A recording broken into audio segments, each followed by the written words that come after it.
Shalom, salam sejahtera untuk kita semua.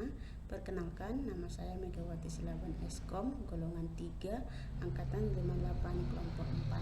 Pada kesempatan ini, saya akan memaparkan tugas individu saya mengenai akuntabilitas. Materi ini dibawakan oleh pengampu materi Ibu Yamnur Mahlia, SST MKes. Pada materi akuntabilitas ini, saya akan memaparkan 4 materi pokok, yaitu 1. Konsep akuntabilitas. 2. Mekanisme akuntabilitas. 3.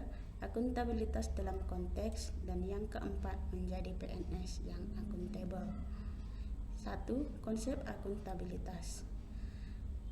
Akuntabilitas adalah setiap individu, kelompok, atau institusi untuk memenuhi tanggung jawab yang menjadi amanahnya. Aspek akuntabilitas yaitu akuntabilitas adalah sebuah hubungan.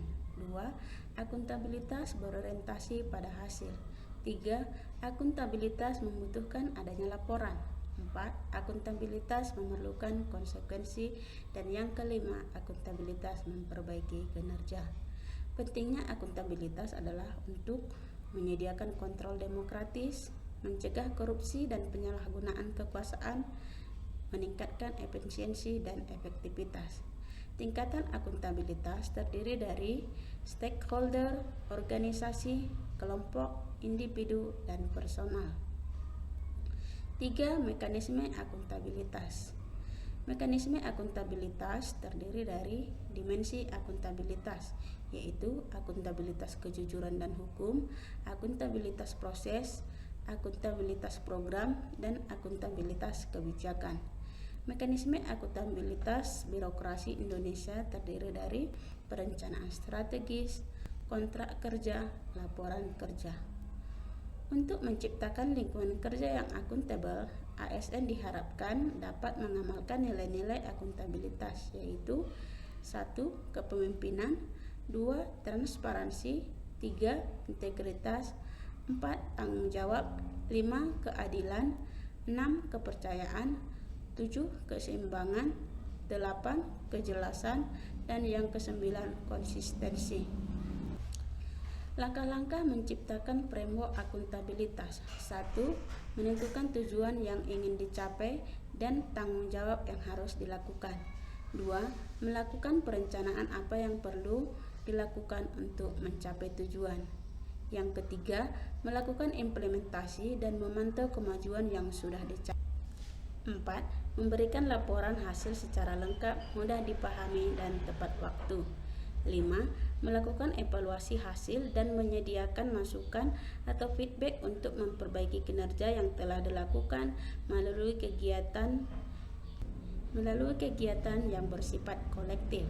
Akuntabilitas dalam organisasi terdiri dari transparansi dan akses informasi, praktik kecurangan dan perilaku korup, menggunakan sumber daya milik negara, penyimpanan dan penggunaan data dan informasi pemerintah, dan yang terakhir adalah konflik kepentingan. 5. Menjadi PNS yang akuntabel.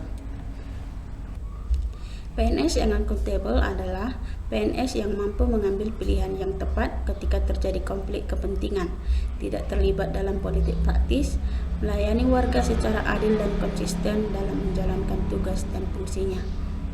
Personal behavior yang diharapkan dari PNS adalah PNS bertindak sesuai dengan persyaratan legislatif, kebijakan lembaga, dan kode etik yang berlaku untuk perilaku mereka. 2. PNS tidak mengganggu, menindas, atau diskriminatif terhadap rekan atau anggota masyarakat. 3. Kebiasaan kerja PNS. Perilaku dan tempat kerja pribadi dan profesional hubungannya berkontribusi harmonis. Yang keempat, PNS memperlakukan anggota masyarakat dan kolega dengan hormat. 5.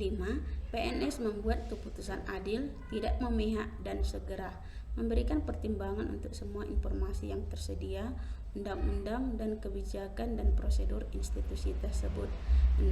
PNS melayani stakeholder, yaitu lingkup pemerintah, swasta, atau masyarakat setiap hari dengan tepat waktu, memberikan masukan informasi dan kebijakan. Berikut ini adalah implementasi nilai-nilai akuntabilitas di tempat kerja. Yang pertama, berkoordinasi dengan stakeholder. Berkoordinasi merupakan salah satu contoh akuntabilitas mencakup nilai keadilan.